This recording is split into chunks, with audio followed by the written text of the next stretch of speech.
Hey everyone, welcome to the May Town Hall meeting. Hope you're doing great. It's hard to believe we're already at the end of May. We want to say Happy Memorial Day. That's coming up at the end of this weekend, next Monday, actually. So we want to hope you have a great week. It has been beautiful. It's actually starting to get very hot. We are hoping that we can maybe continue to have some cool mornings before we get into the summer, but it is the prelude to the summer this coming weekend.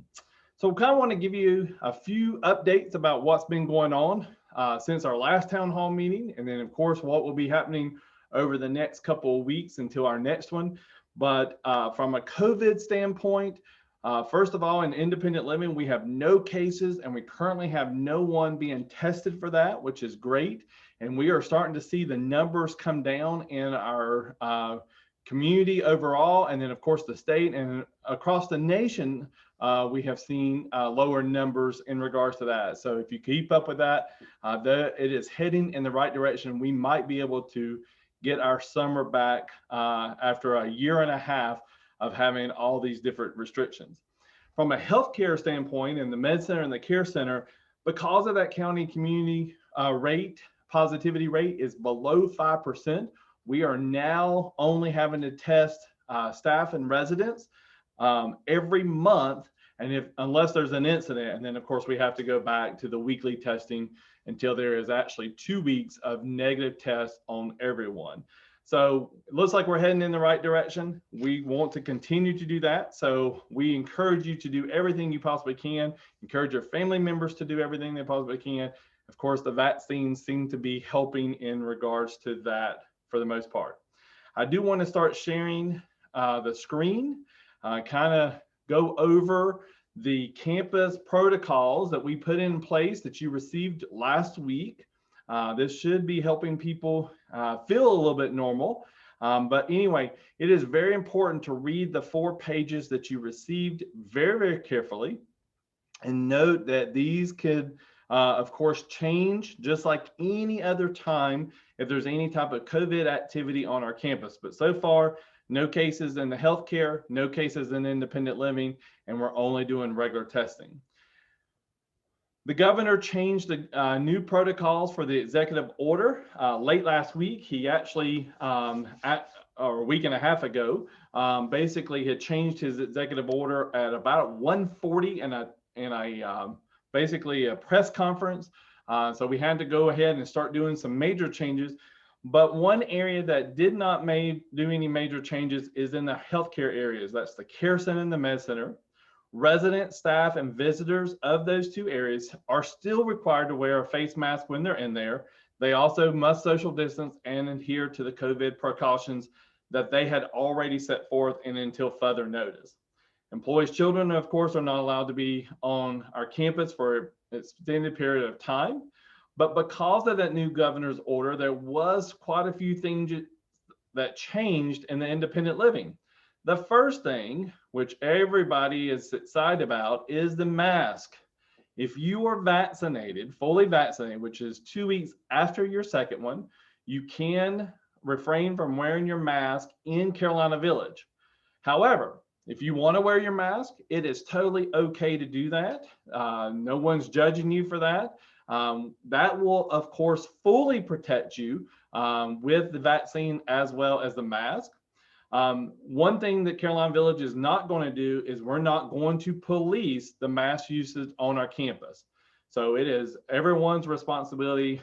If you're fully vaccinated, you don't have to wear your mask due to the CDC guidelines, but if you're unvaccinated, they still encourage you to wear your mask, and if you want to.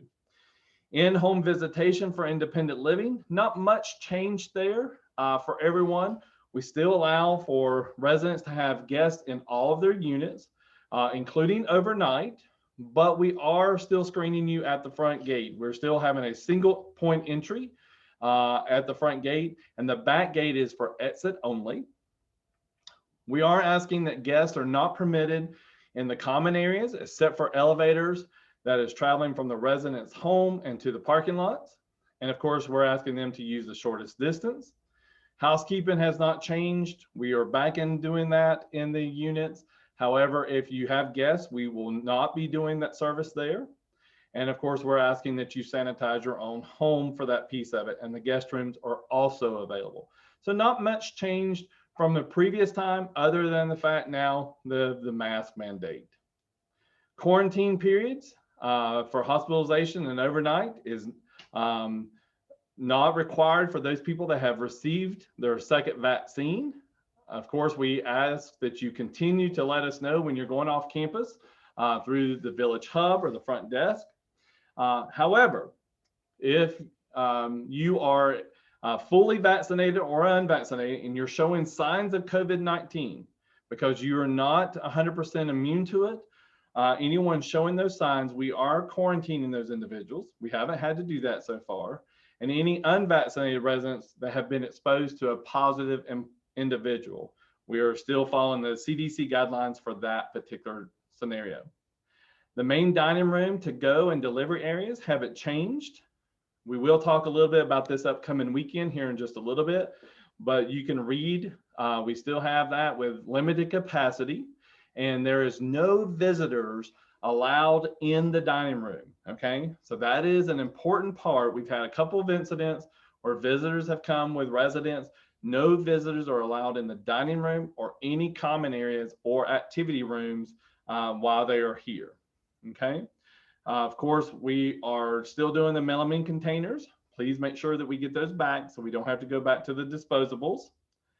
And now, because of the new restrictions have been lifted for capacity, the following spaces have no capacity limits. That's the Education Center, Main Street Gym, the Garden Level Gym, the E-Wing Gym, the pool, locker rooms, and of course the new gym annex, which is the old line dance room and the ping pong room downstairs. We're still having things spread apart just a little bit on that end of it.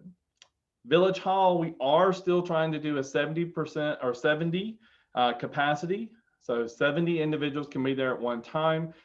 We will continue to monitor that, see how things go. But you can have activities in there and programs that will have the limit of 70 individuals. Even that, we are encouraging people, if you want to wear your mask, you can wear your mask in there. And of course, they are responsible for the capacity levels for whoever's in charge of that program. Outdoor activities, the governor has lifted all restrictions on that. And one of the big things that most people are very excited about is the common rooms right next to the laundry rooms. And of course, the 3 common areas in E-Wing are now open for people to use on a daily basis. We are asking that you continue to sanitize and do that. We will go through and sanitize them on a daily basis, but we encourage you to actually sanitize them before and after your use. The library is reopened with no capacity. However, they are still quarantining books for a period of time. They're still having some restrictions of the glass and everything like that. So please follow the library restrictions. Housekeeping and maintenance, IT and contractors, they're all available to go. We encourage you to wear your mask. Of course, stay 6 feet apart, and of course, hand washes often. And transportation, there's no limitation on our bus now. But the biggest thing is you need to contact Amy at that number 233-0630 to sign up for any of those trips. And of course, we're back to normal pricing on the personal transportation at that point. Like I said earlier, the back gate is open or is available for exit only. We're not allowing entrances on that end of it. And of course, a reminder about your vaccination status. Just because you're vaccinated doesn't mean you're immune. You can still get the virus. Of course, they are saying the symptoms are less. And of course, they have not seen anyone that's been vaccinated have to be hospitalized. So let's keep that momentum going. So the important part is this coming weekend. So let's talk a little bit about that. We have quite a few things that are happening this weekend that I wanted to make sure that you're aware of. The first of all, it's Memorial Day weekend. So Sunday, which is a normal day, the dining room would close at 2 o'clock. Monday is the observed holiday for Carolina Village. So it would only been open for breakfast and lunch only. But due to the fact that we have graduation of many of our staff members. We are kind of extending the holiday weekend to Friday and Saturday. So the dining room is going to be closed completely during that time frame. So that is an important part. There will be no waitress service in the dining room. It will only be available for takeout and delivery only. Breakfast is still 7 to 10. Your last order for breakfast has to be in by 9:30 Friday, Saturday, Sunday, and Monday. Lunch is 11 to 2, and the last order will be taken at 1 p.m. by calling in, not 1:30, which is the typical time that we normally have. There will be no dinner served on Friday night, Saturday night, Sunday night, or Monday night. So please make plans accordingly to that piece of it. We're asking that you order your takeout or delivery and go through the system as early as possible. But also the phones may be very busy, so you may have to leave a message and we'll call you back. The delivery fee, if you're asking for the delivery instead of takeout, remember, we are still going to be charging for that $2 delivery fee. On Memorial Day, which is Monday, a week from yesterday, May 31st, the office and cashier window will be closed. The front desk has modified hours as well, 8 a.m. until 2 p.m. And mail will not be delivered on 5/31 because that's a federal holiday as well. We're going to go over the list here in just a little bit, and you'll see why we have so many people graduating. And of course, the Memorial Day weekend, it kind of built up to where we had to make this modification. So please read what is in this red box very, very carefully so you are aware and not caught off guard when we have no dinner on Friday night, Saturday, Sunday, or Monday. The dining room is completely closed anyway, so it's only for takeout and for delivery only. We also have one thing.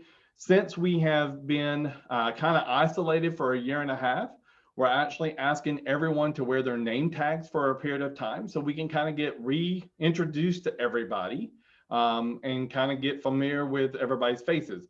I've been able to identify a lot of people by their eyes, but now that the mask is gone, it's almost hard for me to remember people's names. So if you wear your name badge, it will help ease some of that tension and some of that confusion in regards to that. So that was a very, very important 4-page document that you received in your door. If you don't have it, you can get it on the hub, or we actually have extra copies located in the front desk or at the front desk. All right, so we're going to share another screen here. So I'm going to share the, where is the one here? Let me go ahead and exit out of that.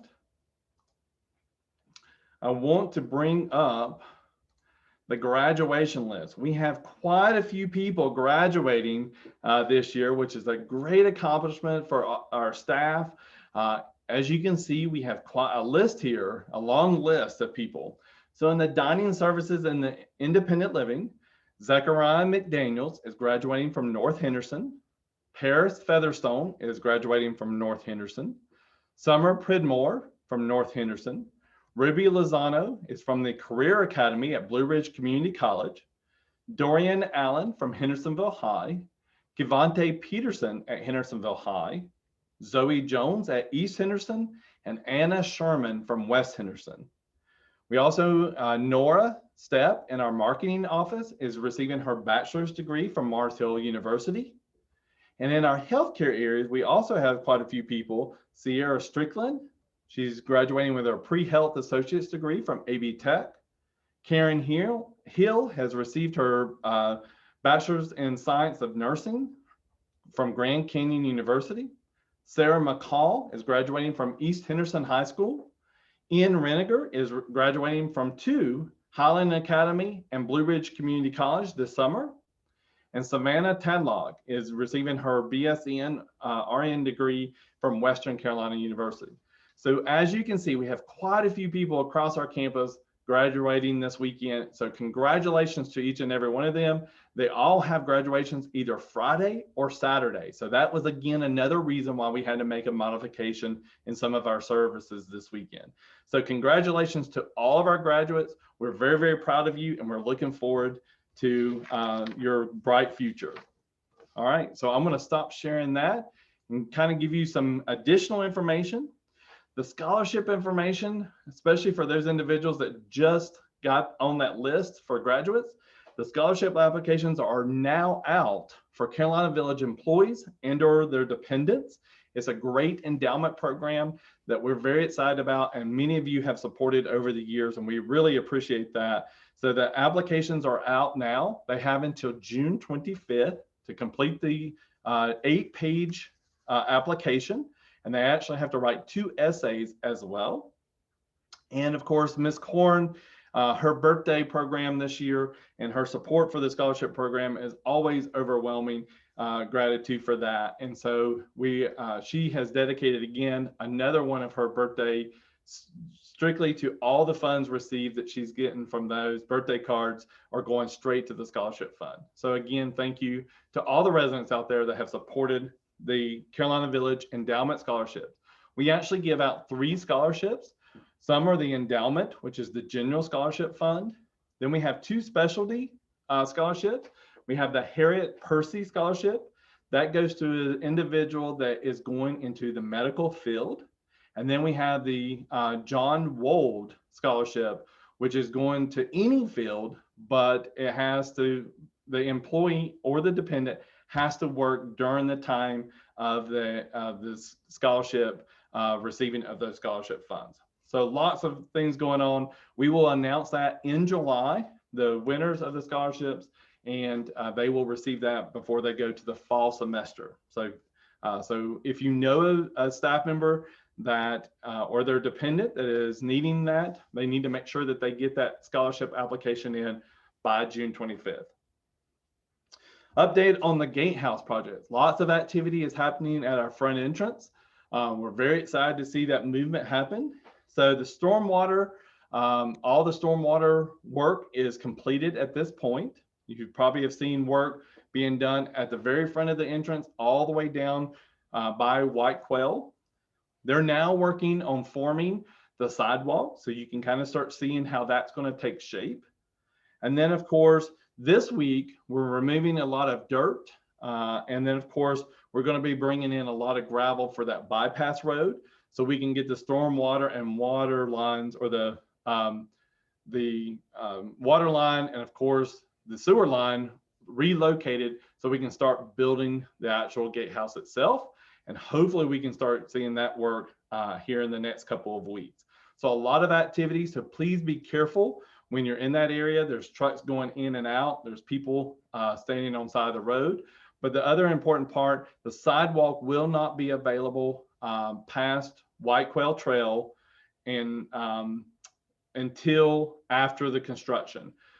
So once that gets up and going, we will open those up and people can enjoy them.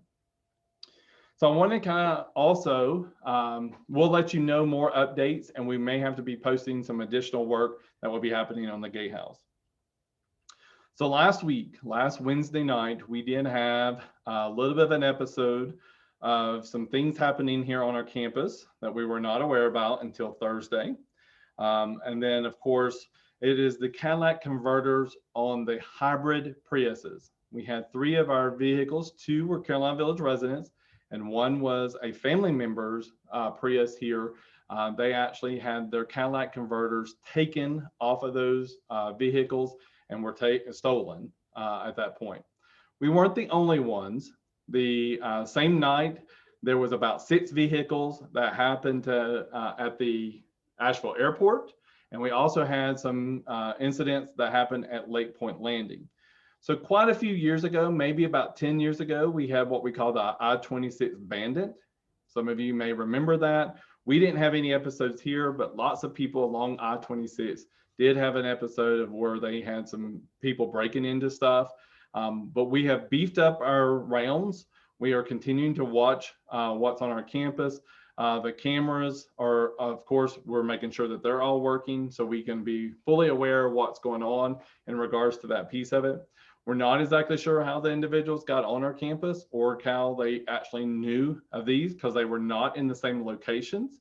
They were across our campus on that, but the other vehicles they did not touch as well. So we're continuing to monitor this. We're working with the detectives as well as Lake Point Landing, and of course, the Asheville Airport. The front desk wanted me to remind you, of course, about Monday, May 31st, that the front desk will be open only from 8 a.m. until 2 p.m. The cashier window in the business office will be closed in observance of Memorial Day. And of course, we will reopen back up at regular time on Tuesday. But they also wanted me to remind you that we do have a lost and found. Over the year and a half, things have been given to the front desk. So if you're missing something, you may want to check there first. And they may be able to help you at least put it on a list. If people turn it in, we can actually try to get your items back to you. Wendy is working on the next newsletter. Her next edition is due, all the articles are due to her by June 4th, which is Friday. That's next Friday. So please, if you've got any welcoming, she's welcoming any newsletter articles or anything like that. If you'd like for it to be in the next issue, you need to have that to her by next Friday. And again, I wanted to remind you that we are wearing our name badges so we can get reacclimated and reintroduced to every single one on our campus. But the biggest thing is we want to continue to keep COVID out of Carolina Village here in the independent as well as our healthcare. So do everything you possibly can. Again, we're vaccinated, so that's helping a lot. The new governor's orders and executive orders, we're following those and we're still following the CDC guidelines. So please stay tuned. If there's any changes, we will let you know. And of course, we want you to always be safe, especially this summer. And so if you are traveling, you may want to be very cautious about that as well. But of course, we are doing everything we possibly can to provide you great quality service here at Carolina Village. I want to thank you for your time today. If you have any questions, you can email me. We are going to continue to do the virtual town hall meetings throughout the year. Just because of the capacity in our village hall. And of course, we don't want people to pack into there as well, just to be on the safe side. So have a great week. And I hope you have a great Memorial Day, and we'll talk to you soon. Thank you. Bye.